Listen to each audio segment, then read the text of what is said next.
মৌসুমী ভৌমিকের গান আমার ভীষণই পছন্দের এবং ওই মানুষটার গান যখনই শুনি তখন আমার ভীষণই দুঃখ পেয়ে যায়, কান্না পেয়ে যায়। তাই আমি খুব একটা ওই মানুষটার গানের কাছে যাই না। যখন তখন যাই না। তো ইদানিং ঝড় হওয়ার পর যখন যে পরিস্থিতি হয়, ঝড় হওয়ার পর যে এলোমেলো একটা পরিস্থিতি হয়, পরিবেশের যেমন হয়, সেরকম মানুষের মনেরও হয়।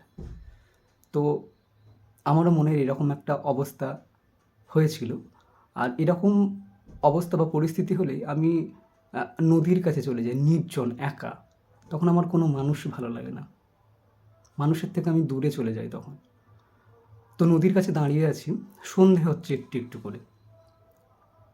সকালবেলায় যে পাখিরা খাবারের খোঁজে বেরিয়েছিল, তারা বাড়ি ফিরছে দল বেঁধে, কেউ একা, একা। অনেক ছোট বড় বিভিন্ন রকমের পাখি।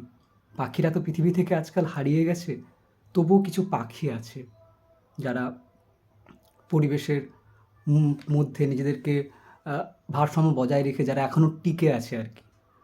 তো আমি দাঁড়িয়ে আছি, সন্ধে হচ্ছে, নদীর জল স্থিরভাবে বয়ে যাচ্ছে। তো হঠাৎ করেই আমার রিচার্জ ছিল না তখন। আ আমি কোনো গান শুনতে পারছি না। তো হঠাৎ করেই আমার ভেতর একটা গান এলো। এরকম করে অনেক গানই এসেছে, কিন্তু এই গানটা অদ্ভুতভাবে এলো এবং গানটা আমাকে অন্য একটা দিকে নিয়ে গেল। মৌসুমী ভৌমিকের এই গানটা অনেকেই হয়তো শুনেছেন। আমার ঘরের কাছে তোমার বাড়ি হবে। তো এই গানটা আমার কাছে অদ্ভুতভাবে এসেছিল সেদিন এবং আমার মনটাকে ভীষণভাবে সুন্দর করে দিয়েছে। ওই এলোমেলো পরিস্থিতিটাকে সুন্দর করে যেন গুছিয়ে দিয়েছিল এই গানটা। যাই হোক, সবাই ভালো থাকবেন, সুস্থ থাকবেন, সুন্দর থাকবেন, ভালোবাসায় থাকবেন।